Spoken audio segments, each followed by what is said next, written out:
tempat pembicaraan berita dan aktualitas yang selalu asik. Saya Elora Hanyati Silmi. Di sini saya sebagai host podcast kali ini dengan tema membangun jiwa kepemimpinan yang solid, loyal, dan bertanggung jawab. Nah, di samping saya ada narasumber yang sangat hebat atau orang yang sangat berpengaruh di acara kemarin, yaitu Kak Abdul Muhdi. Apa kabar Kak? Alhamdulillah baik. Udah minggu balik? Ya. Kayak orang apa kabar? Alhamdulillah baik juga. Ya. Baik, langsung saja. Jadi tema yang di atas, kita akan menjelaskan dulu sedikit tentang LDKM. LDKM itu apa sih? LDKM itu adalah singkatan dari Latihan Dasar Kepemimpinan Mahasiswa yang diadakan di kampus kita tercinta, yaitu kampus Kyai Haji Abdul Halim. Nah, biar lebih jelas, mari kita tanyakan kepada narasumber yang sudah ada di depan kita. Baik. Nah, menurut kakak LDKM itu apa sih kak? LDKM itu merupakan singkatan dari Latihan Dasar Kepemimpinan Mahasiswa. Ini merupakan pengkaderan kedua di PBA, khususnya di Prodi ya. Ini pengkaderan kedua setelah Ukhuwah Arabiyah kemarin. Itu juga merupakan pengkaderan, tapi forumnya perkenalan. Tapi bedanya di sini di LDKM ini itu forumnya pelatihan kepemimpinan. Bagaimana karakter seorang mahasiswa yang baru itu kita latih mereka untuk menemukan jati diri mereka, kita latih mereka untuk bagaimana menemukan peran mereka dalam memimpin masyarakat, memimpin komunitas maupun diri mereka sendiri. Mungkin itu sedikit penjelasan LDKM. Berarti LDKM itu dilakukan agar mahasiswa tuh tidak pintar hanya dalam kelas, tapi mereka tuh juga memiliki rasa kepemimpinan. Seperti itu ya Kak?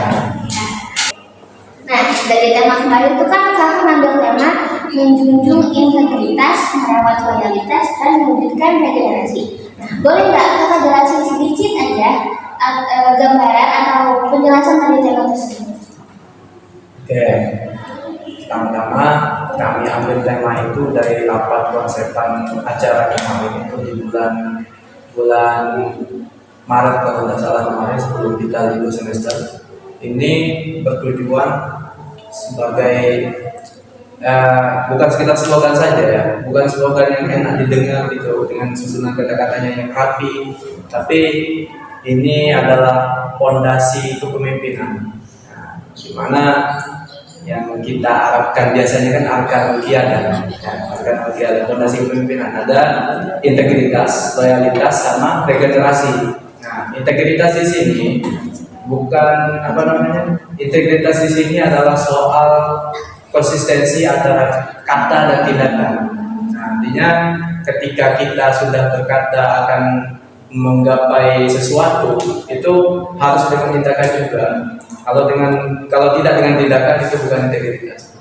Terus loyalitas yang kami maksud di sini itu bukan sekedar loyal atau setia dalam berorganisasi, tapi dengan nilai dan perjuangannya juga kita harus setia, kita harus loyal. Terus yang ketiga, regenerasi. Nah, regenerasi ini adalah buah atau hasil dari perjuangan itu sendiri. Nah, regenerasi pemimpin itu tidak hanya berhenti di generasi kita saja, namun akan terus berlanjut. Kita siapkan pemimpin di esok harinya, karena syukurlah yaum rijalul ghad. Nah, pemuda hari ini itu adalah pemimpin di masa depan. Seperti yang saya sampaikan di pas sambutan kemarin itu, kullukum ra'in wa kullukum mas'ulun an ra'iyati. Jadi setiap kalian itu adalah pemimpin. Nah, yang dimana setiap pemimpin itu adalah akan dipertanggungjawabkan. Nah, jadi di situ saya harap peserta-peserta LDKM itu tahulah tanggung jawabnya ketika setelah dia mendapatkan materi tersebut, dia tahu bagaimana tanggung jawabnya sebagai mahasiswa, perannya sebagai mahasiswa dan tahulah mengimplementasikan apa yang kita. Berarti tema ini bukan sekadar tema ya, tapi dia juga memiliki harapan yang cukup besar buat para pesertanya. Oke, lanjut. Nah, LDKM 2026 ini kan udah selesai. Nah, apa sih perasaan kakak sebagai ketua pelaksana? Terus momen apa yang paling mengesankan bagi kakak di LDKM ini? Ya, perasaan ya. Kalau membahas soal perasaan ini adalah hal yang sangat dilematis ya. Karena bisa saja ketika kita sudah merasa bahagia itu setelah itu bisa sedih gitu kan. Bisa lelah juga. Nah, perasaan saya setelah LDKM ini selesai itu bercampur aduk. Nah, ada lelah, ada lega juga gitu kan. Ada bahkan bahagia karena melihat orang-orang itu bisa bertumbuh di acara tersebut. Terus momen yang paling berkesan bagi saya di acara tersebut adalah ketika para kader atau para peserta itu sudah bisa berbicara, sudah bisa mengungkapkan bagaimana dia berargumentasi, bahkan sampai bisa mengkritisi hal-hal yang sekiranya dari dia itu menjanggal gitu. Dan di situ speak up-nya sudah kelihatan. Itu momen yang paling berkesan bagi saya. Ketika mereka sudah bisa stand up, sudah bisa speak up berbicara di depan umum dan tidak kaku, sudah bisa memimpin dengan layaknya. Berarti ini ada pengaruh yang sangat besar ya kepada peserta LDKM ini. Tadi kan kakak udah menjelaskan perasaan kakak setelah LDKM 2020 ini selesai. Ada sedih, ada bahagia, ada terharu. Nah, tadi kan kakak udah menjelaskan perasaan kakak setelah terlaksananya LDKM 2026 ini. Ada senang, ada bahagia, ada sedih. Karena aku mau nanya, apa sih visi besar kakak buat acara LDKM 2026 ini? Ya, visi besar saya untuk LDKM tahun ini ialah menjadikannya sebagai ruang transformasi, bukan hanya sebagai formalitas saja. Artinya nanti peserta itu tidak hanya pulang membawa sertifikat, tetapi pulang dengan kesadaran baru, dengan mereka sadar bahwa mereka itu adalah pemimpin. Karena setiap orang itu adalah pemimpin, seperti yang sudah saya jelaskan tadi. Nah, jadi mereka itu menjadi mahasiswa yang mempunyai jiwa kepemimpinan dan siap menghadapi tantangan zaman, siap menghadapi problematika kampus dan terutama prodi kita sendiri, prodi PBA. Oke, tadi aku sempat mendengar kata transformasi, perubahan. Nah, setelah ikut LDKM, apa sih yang kakak nilai dari perubahan para peserta yang buat kakak tuh kayak wah ini berhasil nih? Yang saya lihat dalam perubahan transformasi itu sendiri, ketika peserta itu sudah bisa berkembang, sudah bisa speak up, yang awalnya itu tidak mau ngomong, introvert dan lain-lain gitu kan. Tapi setelah LDKM itu sudah bisa berbicara, sudah bisa mengkritisi. Artinya ada perubahan yang sangat melonjak dalam diri mereka. Itu mungkin terkait perubahan ya perubahan dari diri mereka sendiri, dari lingkungan mereka, maupun untuk mereka terjun ke masyarakat. Oke, terus kalau boleh kesepian nih, materi apa aja sih yang kakak siapin di LDKM?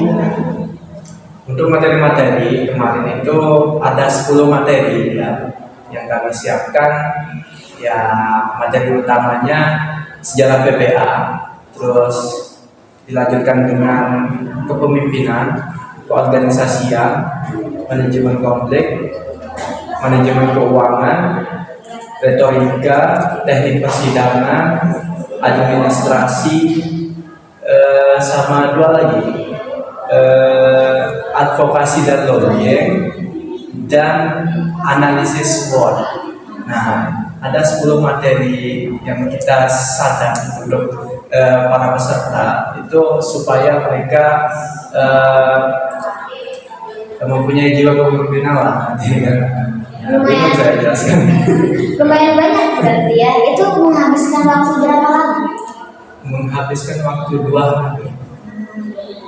Dari pagi mulai jam 7 registrasi, terus penerimaan materi jam 8 sampai jam 10 malam. Berarti ini terakhir nih. Dari kakak ada nggak saran atau nasihat lah buat teman-teman yang nonton podcast kali ini biar mereka tuh nggak cuma aktif di organisasi tapi juga benar mereka juga benar memegang tanggung jawabnya dan integritasnya. Pesan atau nasihat, jadilah pemimpin yang tidak hanya terlihat aktif tapi benar-benar punya arah. Jangan hanya mengejar jabatan, tapi kejarlah makna. Karena pada akhirnya yang diingat bukan seberapa sering kita muncul, tapi seberapa besar dampak yang kita tinggalkan. Berarti ABKM ini emang benar-benar berpengaruh di kehidupan kita sehari-hari. Nah, selama 2 hari full materi, menurut kakak apa sih tantangan terbesar dan keputusan apa yang diambil kakak pada waktu itu? Tantangan terbesar, ya ada. Tantangan terbesar itu ialah menjaga konsistensi tim.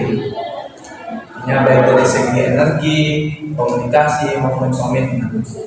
Dalam situasi sulit, saya belajar bahwa pemimpin itu tidak hanya harus benar, tapi harus berani mengambil keputusan. Dan berani bertanggung jawab atas keputusan tersebut. Saya juga banyak melibatkan tim dalam diskusi karena menurut saya keputusan yang bagus itu adalah keputusan yang dihasilkan dari kebersamaan. Itu. Terus dari berbagai banyak materi, nilai apa sih yang kakak harapkan buat para peserta LBKM itu biar nilai-nilai atau sikap itu nempel ke seterusnya? Nilai yang ingin saya tanamkan pada para peserta itu adalah integritas. Karena menurut saya kemampuan itu bisa saja dilatih, tapi integritas adalah fondasi yang menentukan arah dari seseorang tersebut. Seperti yang sudah saya jelaskan tadi, integritas itu adalah konsistensi antara tindakan dan perkataan. Gitu. Terus mungkin ini pertanyaan terakhir. Apa sih harapan besar kakak setelah selesainya acara LBKM kemarin buat Himaprodi PBA kita sendiri? Buat Himaprodi, saya berharap setelah LBKM ini Himaprodi PBA itu tidak hanya aktif secara kegiatan ya, tapi juga kuat secara nilai dan visi. Saya ingin organisasi ini diisi oleh orang-orang yang tidak hanya bekerja tapi juga berpikir dan peduli terhadap organisasi ini. Intinya layak nanti. Baik, ini kan konsepannya sudah lumayan bagus ya Kak. Terus gimana sih cara kakak memastikan biar peserta tuh benar-benar merasakan impact dari LBKM 2020 ini? Jadi mereka tuh biar nggak cuma jadi jargon di banner aja. Saya sadar konsep bagus itu bisa jadi kosong kalau tidak dirasakan.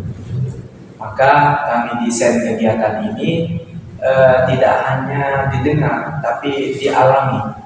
Nah, di acara ini kan ada simulasi, ada diskusi kritis, ada refleksi, bahkan tekanan situasi di bagian teknik persidangan.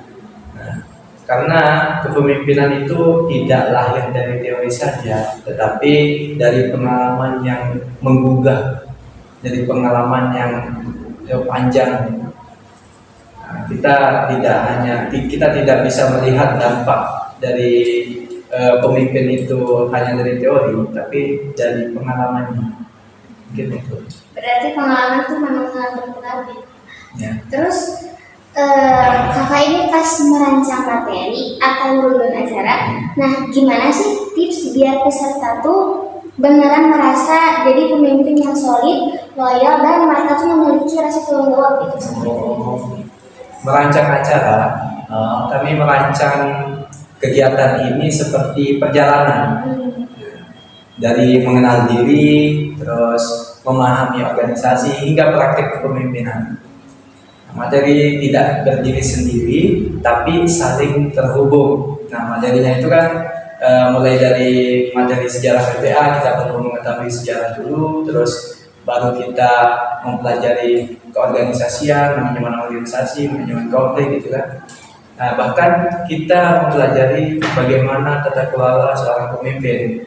Nah, jadi materinya saling terhubung, bertahap. Nah, tujuannya agar peserta itu tidak hanya tahu apa itu pemimpin, tapi juga merasakan bagaimana menjadi pemimpin. Nah, jadi ada prakteknya juga. Terakhir nih ya, apa sih pesan dan atau nasihat dari kakak buat teman-teman peserta ataupun yang nonton podcast ini, biar dia tuh nggak hanya aktif di organisasi, tapi mereka tuh juga benar-benar memenuhi tanggung jawabnya masing-masing. Nah, kalau nasihat gimana ya? Jadilah seorang pemimpin yang tidak hanya terlihat aktif, tapi benar-benar punya arah. Ya, artinya jangan hanya mengejar jabatan, tapi kejarlah maknanya. Karena pada akhirnya yang diingat itu bukan sekedar seberapa sering kita muncul, tetapi seberapa besar dampak yang kita tinggalkan. Itu mungkin pesan dan kesannya. Sangat berkesan ya. Baik, nah itu dia teman-teman obrolan kita pada malam hari ini bersama Ketua Pelaksana LDKM 2026. Ternyata dari balik layar itu seru sekali ya, dari drama persiapan sampai harapan-harapan besar buat Himaproddi kita selanjutnya. Terima kasih buat Chris sebagai narasumber hari ini, semoga sukses terus, dan buat LDKM selanjutnya juga semoga sukses terus. Amin. Terima kasih juga mengundang saya gitu ya. Nah, itu dia obrolan kita pada malam hari ini bersama Ketua Pelaksana LDKM 2026. Ternyata di balik layar itu dari drama persiapan sampai harapan-harapan besar itu lumayan seru ya teman-teman. Nah, buat adik-adik mahasiswa nih, ingat ya, jadi pemimpin itu kita gak harus mempunyai jabatan, tetapi memulai dari hal-hal kecil seperti kejujuran, terus loyal sama setim, dan berani tanggung jawab. Ya, terima kasih buat narasumber kita kali ini, Kang Chris, yang udah mau sharing-sharing dan berbagi cerita di balik layar LDKM kemarin. Semoga sukses terus, dan juga sukses buat LDKM dan Himaproddi PBA selanjutnya. Nah, buat teman-teman yang dengerin, jangan lupa support kegiatan positif kami. Kalau episode ini ngebantu dan relate sama kehidupan kalian, kalian boleh share episode ini. Sampai jumpa di obrolan selanjutnya ya. Tetap jaga integritas, rawat loyalitas, dan siap menjadi generasi penerus yang berkelas. Makasih sudah mendengarkan. See you. Dadah. Jangan lupa comment, subscribe, dan like.